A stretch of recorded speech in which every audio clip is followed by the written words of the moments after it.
amigas y amigos, bienvenidos a un nuevo programa de conversación, una nueva mirada, las nuevas miradas sobre nuestra gente, sobre nuestra realidad, las reflexiones. Hoy vamos a conversar con un grande de las letras, un nortino de ayer, de hoy, pero por sobre todo, un nortino de siempre, Hernán Rivera Letelier, a quien le damos la bienvenida. Bienvenido, Hernán, un placer de tenerte con nosotros. Muy amable, encantado de estar acá. Este programa es de la conversación nortina, la nortinidad. Mostrar a nuestros personajes, exponerlos, romper esa farándula tan de repente, en fin, agobiante que vemos en la televisión. Y mostrar a los personajes como ser humano. A mí me gustaría, Hernán Rivera, el talquino, ¿verdad? Que llega al norte, Algorta, vive hasta los 11 años en Algorta. Después del cierre de Algorta, en la que yo estuve alguna vez también, se viene a Antofagasta. Esa experiencia de tu primera formación, ¿cómo te marca? Yo creo que eso fue lo que me marcó profundamente para lo que iba a hacer en mi vida, el hecho de criarme en un desierto. Aunque nací en Talca, como tú dices, fue casi un accidente, porque mis viejos se conocieron acá en el norte, se casaron acá en el norte, tuvieron hijos. Y mi madre, que era de Talca, fue a ver a su familia una vez, iba embarazada y me tuvo allá 11 de julio con una lluvia escandalosa, pero me trajeron al norte, al desierto, antes de los 2 meses de edad y me crié en Algorta, una oficina muy chica, me crié en este desierto, en esta pampa, y yo creo que eso fue lo que me formó y me hizo convertirme en un escritor. Creo que el desierto es el lugar ad hoc para encontrarse a sí mismo, para conocerse a sí mismo, y eso es lo que hace a un escritor. O sea, un escritor antes de ponerse a escribir tiene que encontrarse a sí mismo, como Cristo cuando antes de irse a predicar, ¿cierto?, se internó en el desierto por 40 días para encontrarse a sí mismo, para encontrar a su Padre, que es lo mismo, o sea, para encontrar su alma. Ese mensaje a mí me parece muy importante, muy profundo, porque es un mensaje muy profundo en primer lugar, pero recurrente en distintas posiciones. Cuando no está en equilibrio la mente con el cuerpo, cuando no hay un diálogo entre ese mente, le llaman algunos, conciencia le llaman otros, alma le llaman en la religión judeo-cristiana, pero se está haciendo referencia a lo mismo, en equilibrio con un cuerpo físico, con un cuerpo biológico. Esa armonía en un contexto, cuando tiene relación, pareciera que cristaliza un ser humano que empieza a vivir en realidad en plenitud. Exacto, cuando el cuerpo y el alma se encuentran y se hacen uno, ahí es donde aparece el humanista, aparece el artista, aparece el ser humano, en verdad. Yo creo que hay 3 paisajes en este planeta ad hoc, ideales para encontrar su alma. El mar, la montaña y el desierto. Y de los 3 pienso que el desierto es el más idóneo. Ese silencio que se encuentra en ese desierto, esa soledad de planeta abandonado, digo yo, son especiales. Yo no puedo estar un día sin darme una dosis de silencio, una dosis de soledad, de estar solo conmigo. Yo soy un convencido de que los que nacen o se crían a orilla del mar siempre van a llevar, a donde se vayan, van a llevar el ruido del mar en su interior. Los que se crían a orilla de un río van a llevar el murmullo del río siempre donde vayan. Y los que se criaron como yo en el desierto siempre van a llevar ese silencio del desierto, que es un silencio puro. Ese cultivar el alma requiere un alimento. Uno es ese que tú describes, de entrar en sincronía, en armonía consigo mismo y con el entorno. Pero el principal alimento del alma es el que surge de la relación con los seres queridos, con un padre, con una madre, con hermanos, con entornos de familiares, con con los amigos, que a veces son también muy marcadores. ¿Cómo se alimenta tu alma primaria en esta etapa que estamos viendo de tu primera formación? ¿Cómo se nutre tu alma en ese entorno familiar? Mira, en eso yo tuve mucha suerte. Tuve una familia muy unida. Lamentablemente mi madre se murió cuando yo tenía 9 años, pero hasta los 9 años éramos una familia completamente unida. En ese desierto tenía buenos amigos. Creo que lo fundamental de vivir en el desierto es que nace sola, aflora sola la solidaridad y la amistad, porque en ese desierto no se sobrevive solo, tú dependes del otro y el otro depende de ti. Entonces la solidaridad y la amistad es fundamental. En ese sentido, los amigos en La Pampa fueron fundamentales. Yo siempre digo que tuve una infancia muy pobre, pero si me preguntan o le preguntan a cualquier pampino cómo fue tu infancia en la Pampa, la mejor del mundo. Yo recuerdo mi infancia como la mejor del mundo. Teníamos todo el desierto como patio para jugar. Teníamos una libertad absoluta y eso creo que me marcó mucho, la libertad que da el desierto. Yo soy un tipo que amo mi libertad a morir y la defiendo. Y eso me lo enseñó el desierto. Esa marca del amor materno que parte temprano debe ser una ruptura que marca también la vida de un ser humano.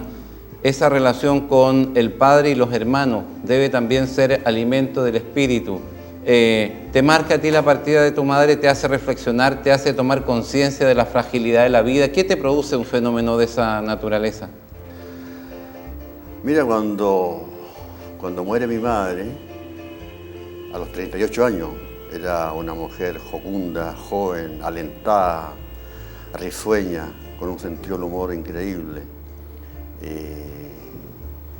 Y creo que la mordió una araña, y a los 3 días, en aquel tiempo no había antídoto, y a los 3 días murió. Cuando muere ella, yo tenía 9 años, y lo que sentí en ese instante lo vine a comprender después. O sea, yo lo sentía, pero no lo sabía expresar.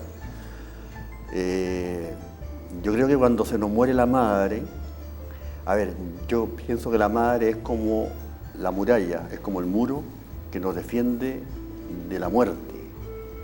Acá está nuestra madre y detrás está la muerte, primero está ella como un muro que nos defiende de la muerte. Bueno, cuando se muere la madre, se derrumba el muro y tú quedas cara a cara con la muerte. Eso es lo que sentí yo cuando niño. ¿Ahora qué? ¿Ahora quién? Nada, yo y la muerte frente a frente.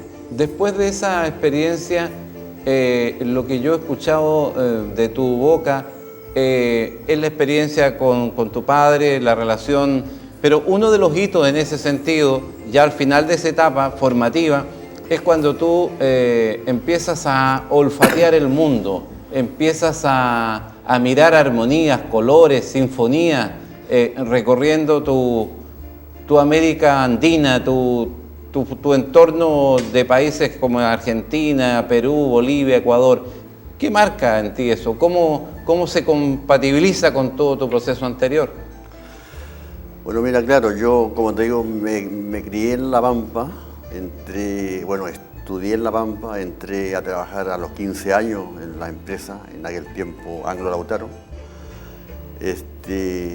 Y como digo por ahí en algún escrito que tengo, los colores que teníamos o que veíamos en La Pampa era el color de los cerros pelados, era el color de la piedra, el color prehistórico de la lagartija. Ese era el color de nuestro planeta. Estábamos acostumbrados a eso. Pero de pronto cuando me convierto en un adolescente, cuando tengo 17, casi 18 años, de pronto descubro que hay otros colores. Y lo descubro en los noticieros del cine, mira tú. En aquel tiempo las noticias se daban en el cine, no estaba todavía la tele uno iba al cine y antes de la película pasaban noticiero universal, El Mundo al Instante, en fin. Era año 68 y en el mundo se estaba produciendo una revolución juvenil increíble. Se veían en la pantalla imágenes que enardecían, que te llenaban de vitalidad, de jóvenes abandonando hogares, abandonando fábricas, abandonando escuelas, con una guitarra, con una mochila al hombro, y yéndose a caminar, a hacer la revolución de las flores, el movimiento hippie. Se veían haciendo el amor en las playas, en las estaciones de tren, en los parques. Y yo decía, yo me lo estoy perdiendo, no puede ser. Tengo que hacer esta revolución, tengo que ser parte de ella. Y como te digo, a los 15 años había entrado a trabajar, ya con libreta de seguro y todo, como un hombre grande. Y renuncié a la empresa, me fabriqué una mochila y me fui a hacer la revolución de las flores, pensando sobre todo en el amor libre. ¿Y por dónde parte? ¿Cómo es el recorrido? Mira, fue muy simpático porque yo salgo de Decoya Sur, una oficina, una de las más hermosas oficinas que hubo en La Pampa, en el Cantón Central. Me voy a la carretera que quedaba como a 5 kilómetros del campamento. Me voy a mediodía, un sol abrasador, y me pongo a hacer dedo. Venía un camión para el norte, le hacía dedo para el norte. Venía un camión para el sur, le hacía dedo para el sur. Para donde me llevaran, la cosa era ir a hacer la revolución hippie. Me llevó un camión para el norte y llegué a Arica. Y desde Arica empecé a recorrer todo el país, que lo recorrí 3 veces, de punta a punta. Y después me fui al extranjero, recorrí algunos países del Cono Sur. Bueno, y aquí empecé a descubrir los colores que no había visto en La Pampa. Acá descubrí cosas que no tenían la Pampa. Y fue como un viaje iniciático, porque en estas andanzas yo descubro que llevo un poeta adentro, descubro que puedo escribir, descubro que no lo hago mal y sobre todo descubro que escribir es lo que yo andaba buscando desde niño. A mí desde niño me gustó el arte, la pintura, la escultura. Yo pintaba, yo me amanecía pintando cuando niño. Pero en esta andanza descubro que lo mío es la palabra, que lo mío es la escritura. Descubro que llevo un poeta adentro y escribo mi primer poema. Y no paré nunca más de escribir. O sea, para mí este viaje fue fundamental. Tu primer poema fue a la tierra, a la cultura, a su gente. ¿De qué escribiste la primera vez? No, mi primer poema, yo creo que como a todos los jóvenes les pasa, fue al amor. Al amor. Fue entonces. a una polola que había dejado en La Pampa. Y con ese poema, aparte de ser mi primer poema, con ese poema obtuve mi primer premio, que fue una cena.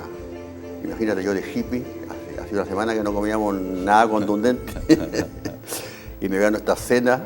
O sea, fue uno de los mejores premios que me he ganado en la vida, yo en poesía. Con hambre, maravilloso. Claro. Ahora, Hernán, una infancia dura, pero brillante, luminosa, hermosa. Tu encuentro con las letras, tu encuentro con el aprendizaje del escribir, del aprendizaje del leer, del conocer un poco, ¿cómo es ese proceso? Mira, como te digo, en esta andanza yo descubro mi vocación de escribir y anduve hasta el año 73, anduve a Deo, vuelvo a La Pampa después del 73, ya no se podía andar tan libremente como antes, y vuelvo a trabajar a la mina, a Pedro Valdivia, pero escribiendo ya. Entonces, después del trabajo, en vez de irme a la fonda, a las cantinas, con mis compañeros a pasar la tierra, como hacían ellos, A limpiar la garganta. a limpiar las cañerías, yo me iba a mi casa a escribir poemas. Y escribía poemas día y noche, y en el trabajo mismo a veces de pronto las mejores ideas te asaltaban cuando estabas ahí trabajando con el capataz encima, los mejores versos te asaltaban ahí en ese instante. Entonces lo que yo hacía era escribirlo en el papelito en donde envolvía el pan con mortadela y escribía rápidamente, o cuando no tenía el papel, ¿sabes lo que hacía? Me iba detrás de los desmontes, le pedía permiso al jefe para ir a hacer descuerpo detrás de los desmontes y escribía el verso que se me ocurrió, lo escribía en la arena, dejaba un mono de piedra ahí para que encontrarlo después. Y a la hora de la colación nos íbamos a la casulla donde almorzábamos, tomaba un papel, un lápiz y me iba a buscar el verso para copiarlo. A veces lo encontraba, a veces había pasado un remolino de arena y me había borrado el verso. Por eso que digo que mis primeros críticos de literatura fueron los remolinos de arena. Me borraban los mejores versos. Eso es muy maravilloso porque me hace pensar en dos cosas. Me hace pensar en la presencia de las musas, es impredecible. Esto del arte, esto de la literatura, esto de la poesía, de los novelistas, no es cosa que yo me siento a producir como me siento a producir un par de zapatos no. Es un estado de ánimo, es una actitud de vida, es una actitud espiritual. Sobre todo en poesía. Uno no puede decir, voy a sentarme hoy a escribir un poema a tal cosa. Si se sienta así, en ese sentido, a escribir un poema que se dio al árbol, lo que va a hacer van a ser versos. A lo mejor si sabe el teje, maneje la poesía, van a ser versos bien escritos, con rima, con métrica. Pero sin una gota de poesía. La poesía te asalta o no te asalta en los momentos más inverosímiles. ¿La poesía podríamos decir que es la voz del alma? Bueno, todo el arte se podría decir eso. La pintura, la escultura, el teatro, la música, todo eso viene de esa cosa que llamamos alma, de esa cosa que llamamos espíritu. Pero esencialmente la poesía. La poesía es la madre de todas las artes. Un amigo de enfoque budista me dice habitualmente, la vida es cuando la conciencia o el alma está en contacto y está en interacción con un cuerpo.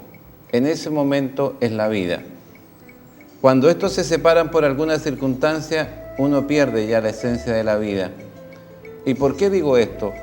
Porque yo tengo la impresión de que personas como tú y otros tantos que están en camino a ser como tú, a volcar emociones, sentimientos, percepciones al fluir de la palabra, requieren cultivar esos estados de la emoción, esos estados del alma, de actitud espiritual particular. No, esto necesita sensibilidad espiritual, no es una cosa que... Exacto. Es lo que yo te decía recién, o sea, yo necesito todos los días una dosis de silencio, de soledad, estar solo, en silencio. Soy un convencido de que el silencio es la puerta de entrada a la espiritualidad, a la contemplación. Creo que un ser humano tiene que tener una dosis de silencio y de soledad diaria, de contemplación, o si no se lo come la maquinaria. Por ahí John Lennon en una canción dice, la vida es eso que pasa mientras tú estás ocupado haciendo otra cosa. Entonces, no hay que estar ocupado siempre haciendo otra cosa. Hay que pensar en la vida, hay que contemplarla, hay que vivirla, por supuesto, pero ser consciente de que uno está vivo. Y eso es lo que nos falta mucho, la conciencia de que estamos vivos. De pronto viven, pero no se dan cuenta de que están vivos. Hay amigos que me dicen a mí, hay como un contagio. Cuando veo al otro apurado, nervioso, estresado, como que me estresa a mí también.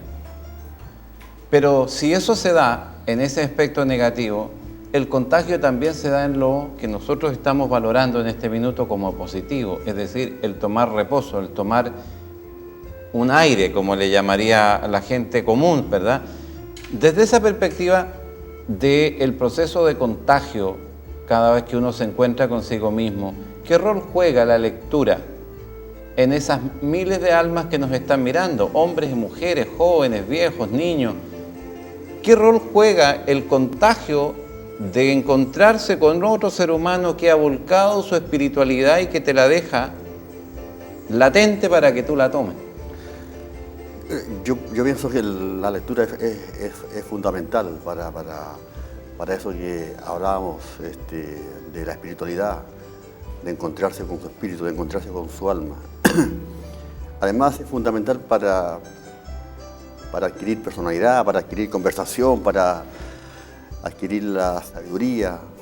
Además te entretiene, o sea, la lectura es completísima.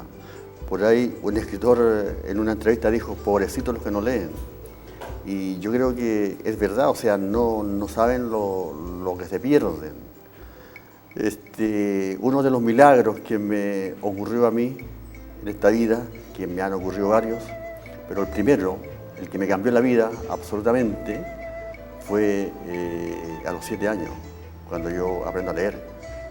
Yo aprendo a leer y me doy cuenta que la lectura me va a salvar, me va a redimir del destino que me esperaba, que era trabajar toda la vida en la mina, enfermarse de la silicosis igual que mi viejo y morir igual que mi viejo, ahogado, azul, como un arlequín de Picasso por la silicosis. Pero yo aprendo a leer y me aferro a eso y digo, la lectura es mi tabla de salvación. Y en verdad eso fue. Pienso que la lectura para mí en lo personal fue esencial, pero pienso que es esencial para todo el mundo. La lectura nos hace vivir otras vidas, la lectura nos hace entender a la vida, nos hace entender a la demás gente. Pienso que el mundo interior se ensancha, ¿cierto?, al adquirir más lenguaje, y con la lectura adquirimos palabras, adquirimos lenguaje, y nuestro mundo interior, ¿cierto?, el cauce interior se ensancha. La lectura nos pone en contacto con el verbo, pero el verbo se hace carne en la conversación, en esto que tú llamas la comunicación. Y pareciera que ese verbo pasivo y potencial que está en la letra, en la interacción de la conversación, adquiere plena luminosidad y el ser humano empieza a ver lo que coincide y lo que no coincide, lo que le gusta y lo que no le gusta, lo que le parece invasivo o lo que le parece distante. ¿Cómo tú te aproximas al proceso de esta comunicación? Yo te veo en tu entorno, te veo con tus amigos, tú disfrutas al mediodía de juntarte en distintos lugares, te veo en el balneario, te veo en el centro. ¿Qué es para ti ese encuentro de conversación? A ver, aquí habría que aclarar alguna cosa. Hay personas que confunden la conversación, ¿cierto?, con el monólogo. Y hablan y hablan y hablan. La conversación es entre dos, es un diálogo. Y cuando se da, cuando uno y el interlocutor hacen una buena conversación, no hay nada más agradable en esta vida que eso. Pero hay algunos que pontifican en vez de conversar. Yo soy un amante de la conversación entre amigos. Y como tú dices, en la conversación el verbo se hace carne, pero también se hace carne, o tendría que hacerse carne en la escritura, porque si el verbo no se hace carne en lo que yo escribo, son palabras vacías, son palabras huecas, son signos nomás. Cuando se me acerca un lector y me dice, mire, acabo de leer una novela suya y me reí y me emocioné y lloré, y rabié, y putié. O sea, entonces yo digo, bueno, el verbo se hizo carne. O sea, la persona sintió sensaciones con esos símbolos que están escritos en un papel. Eso es lo que hay que tratar, o es lo que el artista trata, ¿cierto? De el verbo hacerlo carne. El primer bloque se nos ha llegado a su final, pero seguiremos conversando con Hernán Rivera. La conversación grata, la conversación a corazón abierto, con el alma desnuda, es lo que hace que el tiempo vuele. Vamos a volver solo en un minuto. No se vayan. Esperen.